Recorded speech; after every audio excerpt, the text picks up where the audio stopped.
Que os nossos corações, Senhor, sejam como terrenos férteis, Pai, para receber a Tua palavra e para que ela produza frutos em nós. Nós não queremos apenas ouvir, mas nós queremos praticar, Senhor, todos os ensinamentos. Então, que a Tua palavra, Senhor, nessa noite venha nos exortar, venha nos trazer cura, venha nos trazer liberdade, venha nos fazer, Senhor, ser mais parecidos contigo. Usa, Senhor, a pregadora da noite, que ela venha falar, Senhor, tudo aquilo que vem direto do Teu trono, Pai, ao nosso coração, que ela esteja totalmente submissa, Senhor, ao Teu Espírito Santo. Direciona ela, Senhor, derrama mais do Teu poder, da Tua unção, Senhor, da Tua autoridade, Pai, e coloca as palavras na boca dela. Em nome de Jesus, é isso que eu peço. Amém. Amém, amém. Obrigado, Bia. Mari, é com você. Deixa Deus te usar aí. Estamos aqui para ouvir. Amém.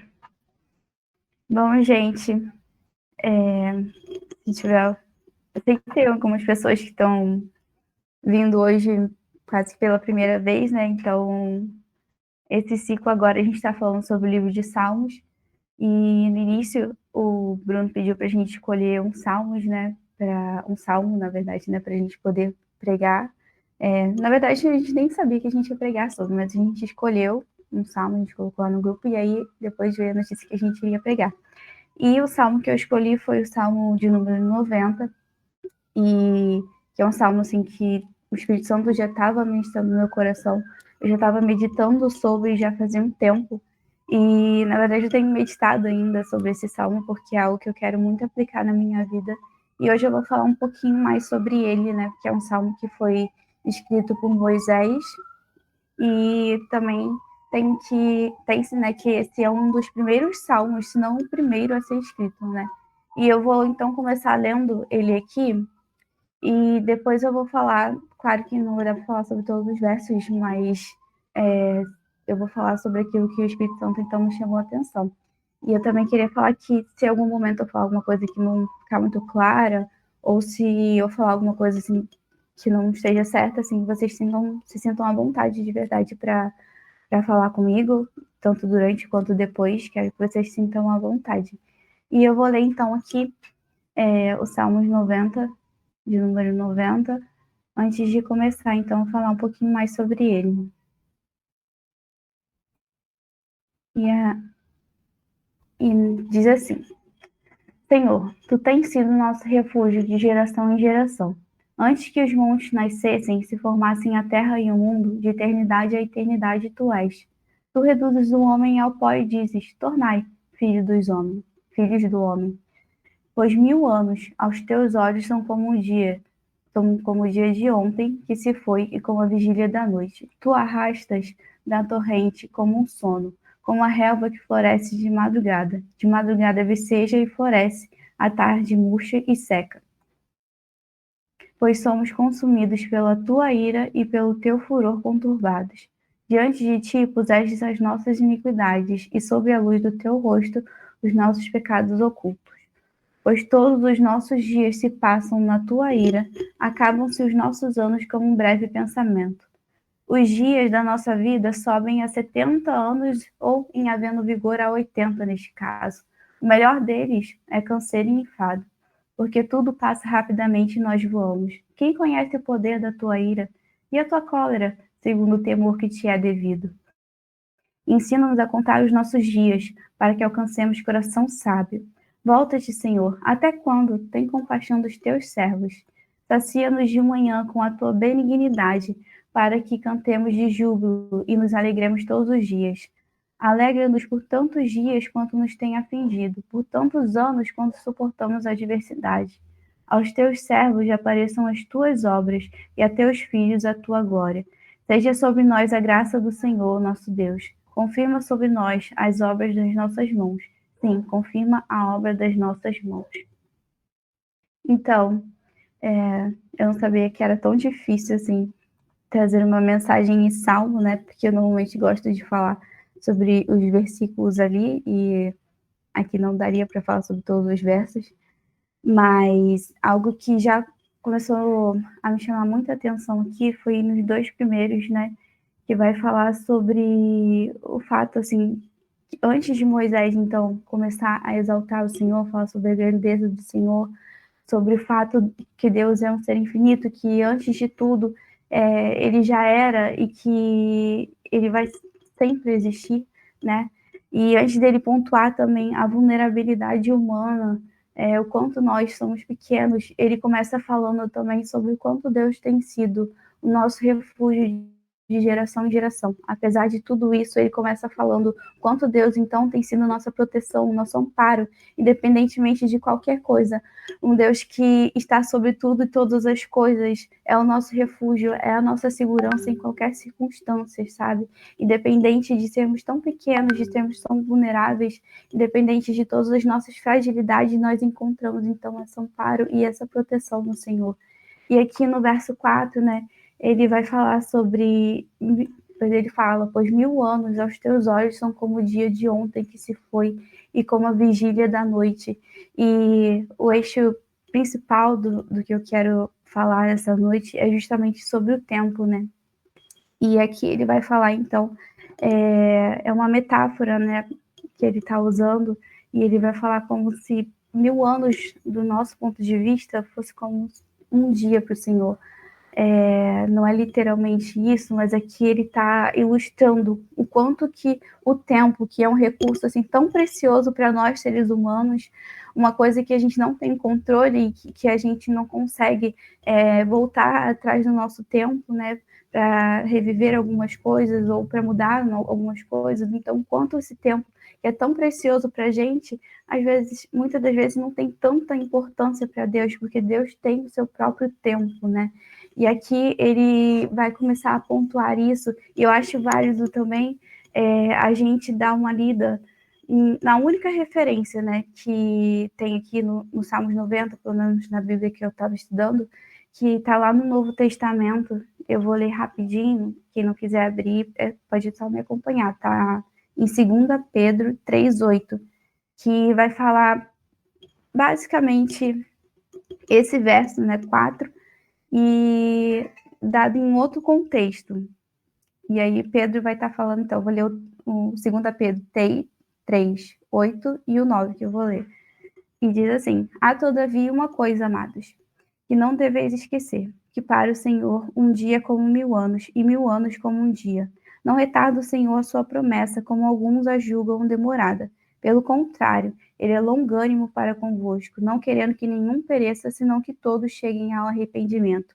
E aqui, então, Pedro está usando essa mesma palavra, né, que foi escrita, essa mesma mensagem, né, que foi escrita lá atrás por Moisés, ele está utilizando para falar, então, com o povo que está questionando a demora do ponto de vista deles, do ponto de vista do tempo para nós seres humanos, a demora na volta de Cristo, né? E ele está, então, utilizando essa palavra para mostrar para aquelas pessoas o quanto o nosso tempo é diferente do tempo de Deus. E ele mostra que existe um propósito nisso, sabe? Ele mostra que o tempo de Deus é diferente do nosso justamente porque Deus é longânimo, justamente porque Deus é bondoso, porque porque a intenção do Senhor, pelo menos que a intenção do Senhor, e ele tentando explicar ali, né, que a intenção do Senhor era justamente que mais pessoas tivessem a oportunidade de se arrepender dos seus pecados e alcançarem a salvação. Então ele está mostrando para aquele povo que estava questionando então a demora, justamente essa questão do tempo do Senhor e do tempo daquelas pessoas. E existem 2 palavras, eu acho que vocês já devem conhecer, ou já devem ter ouvido falar, né? 2 palavras gregas que falam essa diferença, né, sobre o tempo para nós seres humanos e o tempo do Senhor, que é o Cronos e o Kairos. E enquanto o Cronos é o tempo para nós seres humanos, que é o tempo cronológico, né, o Kairos é o tempo de Deus. Então, enquanto o Cronos é algo que muitas das vezes, né, que é o tempo de nós seres humanos, nos limita a algumas coisas, como assim, né, nos limita, né? Por que o nosso tempo é limitado? Não só porque a gente sabe que um dia a gente tem 24 horas só para fazer todas as atividades que a gente tem para fazer, mas porque a gente sabe que é limitado, porque conforme os anos na nossa vida vão se passando, uma pessoa, por exemplo, de 60 anos já não tem o mesmo vigor de uma de 20. Então, uma pessoa de 60 anos já não consegue fazer a mesma coisa que fazia com 20 anos. É limitado também porque a gente sabe que conforme os anos vão passando, se a gente for olhar para trás, quando a gente era adolescente, quando a gente era jovem, a nossa única responsabilidade era a escola, eram as tarefas de casa, e a gente vê que conforme o tempo vai passando, a gente vai adquirindo outras responsabilidades, e aquilo que a gente viveu lá atrás, a gente não pode retornar àquela mesma condição. É limitado também porque eu cito bastante esse exemplo de vez em quando, que, por exemplo, se você quer seguir uma carreira militar ou se você quer prestar algum concurso, a maior parte tem uma limitação ali de idade de 21, 24 anos, então a partir daquela idade você já não consegue mais fazer. Então, muitas das vezes, do nosso ponto de vista, o tempo e a idade vão nos limitar, sim, a algumas coisas. Mas, para Deus, o tempo não é limite para nada, não vai limitar o Senhor de fazer nada nas nossas vidas. Muito pelo contrário, quando o Senhor ordena que algo que está parado, então realmente vem acontecer nas nossas vidas, não vai ser o tempo que vai limitar o Senhor de agir, não vai ser a nossa idade, não vai ser as condições da nossa vida naquele momento que vão limitar o agir do Senhor nas nossas vidas, né? E eu gosto muito de falar, quando eu estava estudando, eu me lembrei de um exemplo que eu gosto muito de falar, que é sobre a história de Abraão e Sara, né? Tá lá em Gênesis. E se a gente for parar para analisar, quando Deus anuncia a Abraão lá em Gênesis 12, que era para Abraão sair da sua terra, no meio da sua parentela, que ele faria de Abraão uma grande nação, aquele é o primeiro momento, então, que Deus comunica a Abraão o que ele quer fazer na vida de Abraão, né? O que ele tem para Abraão, que é justamente fazer com que a descendência dele se multiplique. E aquele é o primeiro contato de Abraão com a promessa que viria logo a seguir, né, que seria o nascimento de Isaac.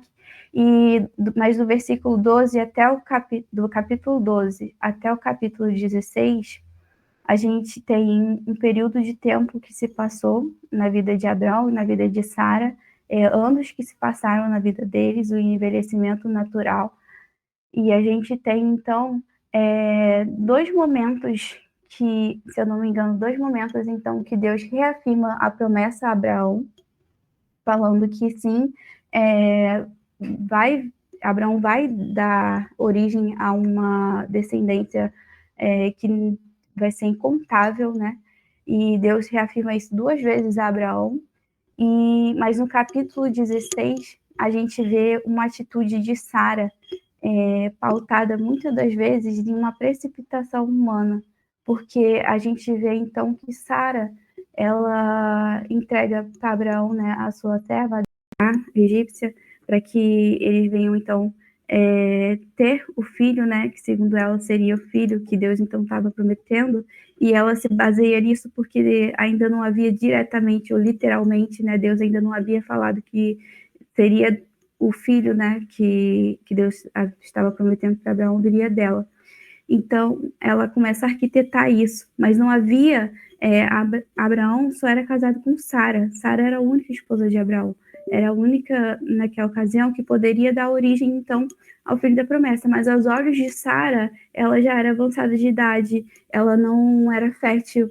Então, ela começa a arquitetar uma forma de tentar, então, impulsionar ou tentar fazer com que aquilo que Deus havia prometido viesse a acontecer, como se Deus precisasse disso, né? E não é muito diferente nas nossas vidas, né? Porque muitas das vezes a gente tem uma promessa, a gente tem algo de Deus que a gente está esperando se cumprir, e às vezes a gente acha que a nossa intervenção vai fazer com que as coisas aconteçam mais rápido, ou a gente considera que a nossa intervenção sem orientação de Deus, vai fazer com que as coisas saiam do lugar, mas na verdade a gente pode estar fazendo igual Sara, arquitetando coisas que vão gerar consequências lá na frente, e que a gente, no momento que toma aquela atitude, a gente acha que está facilitando, como se Deus precisasse da nossa ajuda, né, para realizar alguma coisa. E sempre que a gente toma uma atitude precipitada, a gente vai, então, colher as consequências disso. A gente sabe que vocês conheçam a história, né? As consequências, então, daquela atitude de Sara que repercutem até hoje, né? Nos conflitos aí do Oriente Médio. E isso também vai repercutir muito na nossa vida espiritual, por exemplo, porque todas as vezes que a gente deixa de depositar a nossa confiança em Deus, e que Deus vai realizar, e que Deus vai fazer aquilo que Ele tem que fazer na nossa vida, e todas as vezes que a gente começa a depositar a nossa confiança na força dos nossos braços e que a gente vai conseguir fazer, a gente começa a confiar menos no Senhor.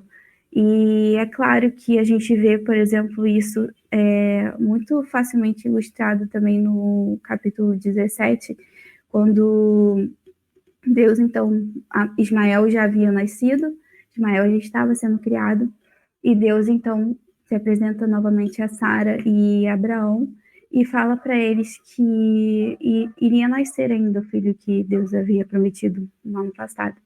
E a Bíblia fala que eles dão risada em seus corações, eles duvidam, porque um dos motivos certamente foi porque eles estavam imaginando, né, estavam acreditando que foi a intervenção deles no passado que havia dado havia impulsionado para aquilo que Deus tinha prometido acontecer. Mas na verdade não.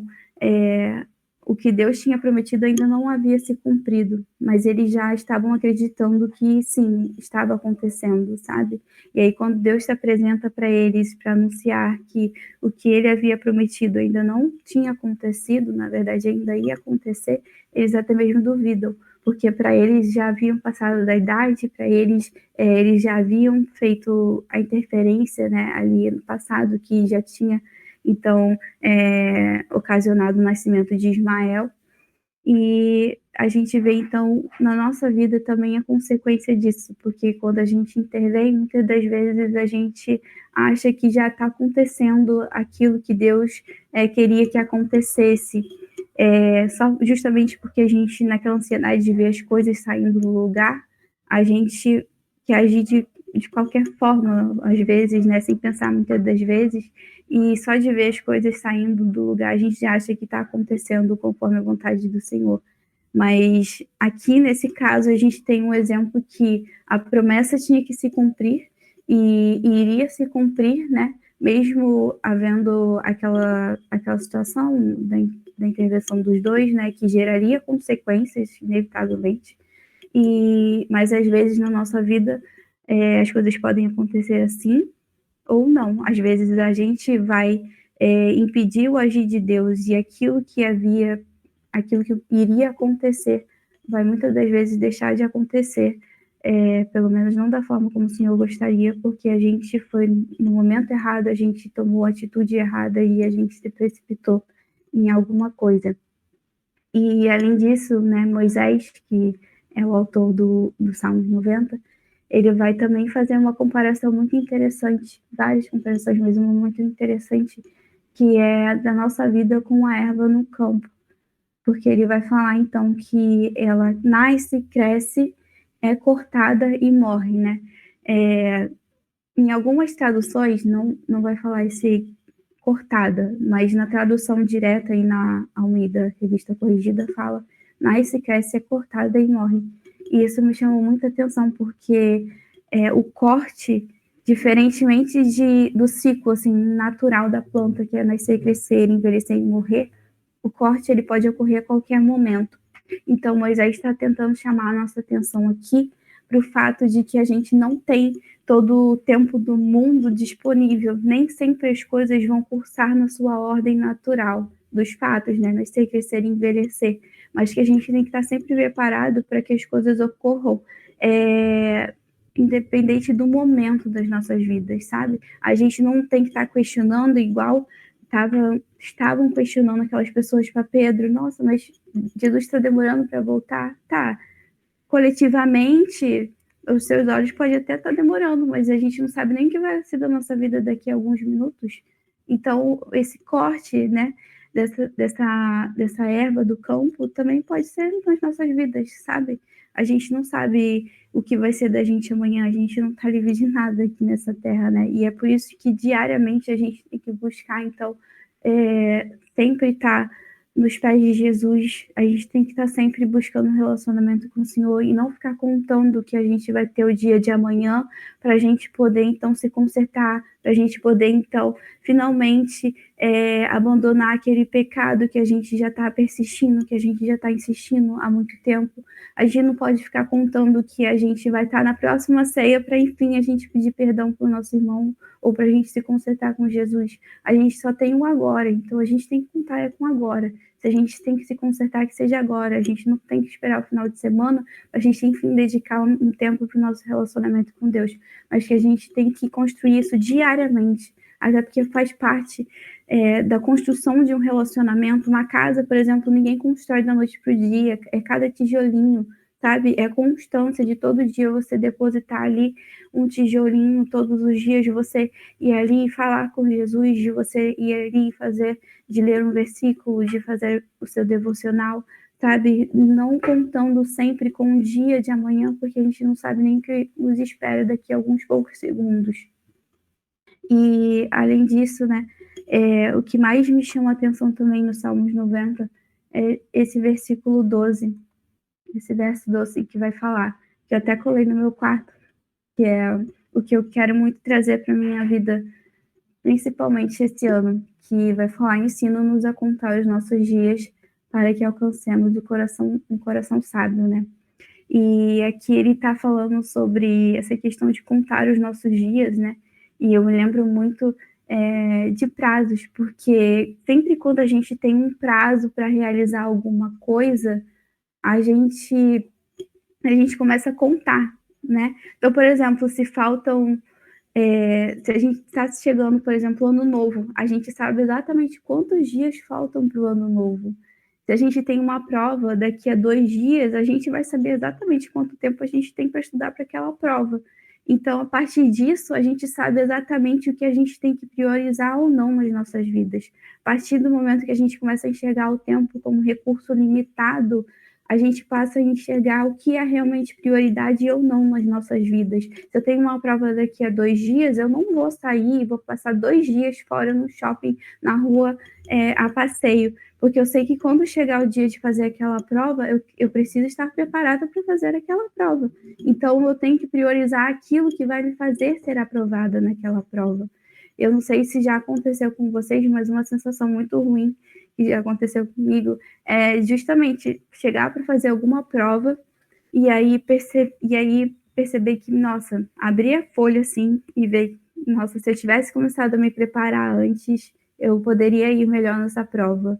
Nossa, se eu tivesse priorizado estudar no dia tal, eu poderia ir melhor nessa prova, poderia ser aprovada nessa prova, sabe? Então, todas as vezes que a gente tem essa noção de que os dias, eles não são infinitos, que a gente tem um tempo limitado, sim, nessa terra, a gente começa a priorizar o que é realmente importante. Porque, às vezes, a gente acha que algumas coisas são urgências na nossa vida e que, na verdade, não são. Se amanhã, por exemplo, a gente, por algum motivo, acorda resfriado e não consegue levantar da cama, por exemplo, a gente pode ter uma lista de tarefas que a gente acha urgente cumprir aquelas tarefas e a gente não consegue fazer nada. E isso não quer dizer que a gente vai morrer por conta daquilo, mas que aquelas tarefas que muitas das vezes a gente está colocando uma certa urgência ali, às vezes não são tão urgentes assim, sabe? E aí a gente, às vezes, deixa de priorizar o que realmente é importante, a gente deixa de priorizar o nosso relacionamento com Deus, a gente deixa de priorizar ter momentos com Deus para priorizar outras coisas que poderiam ficar, sim, para outros momentos ou em segundo plano, sabe? Porque, como é bíblico, né, priorizar o reino dos céus. Então, o que a gente faz com esse tempo, né? E essa questão da preparação também é algo que me chama muita atenção e que sempre me faz refletir muito sobre a história de Josué, por exemplo. Porque logo no primeiro capítulo de Josué, quando Deus então vai falar com Josué, Moisés, meu servo, é morto, né?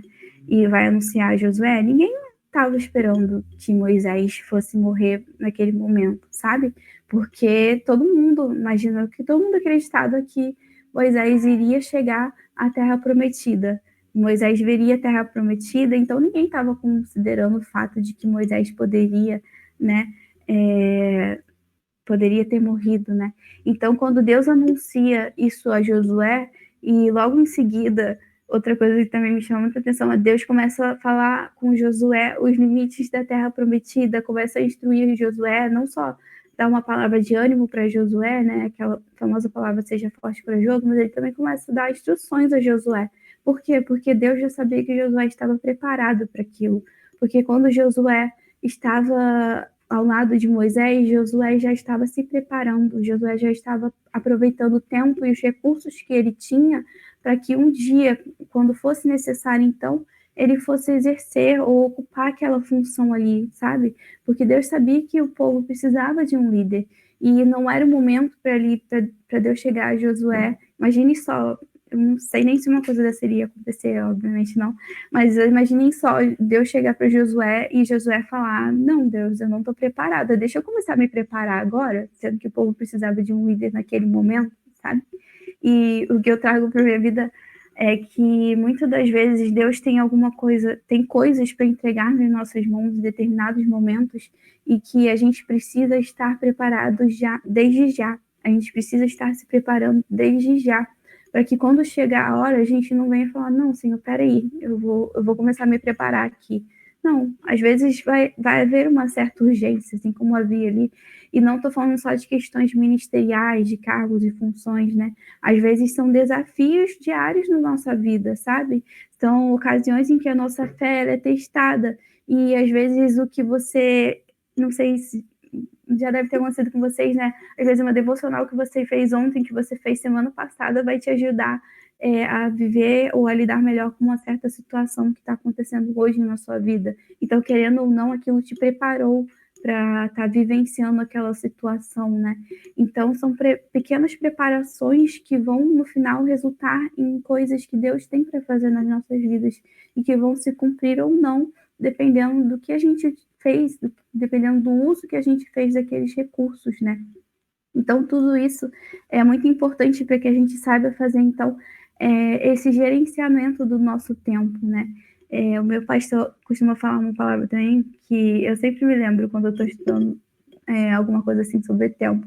Ele costuma falar que, dessa terra a gente vai morrer e vão ficar coisas aqui para serem feitas, trabalhos a serem cumpridos, tarefas, né, a serem concluídas.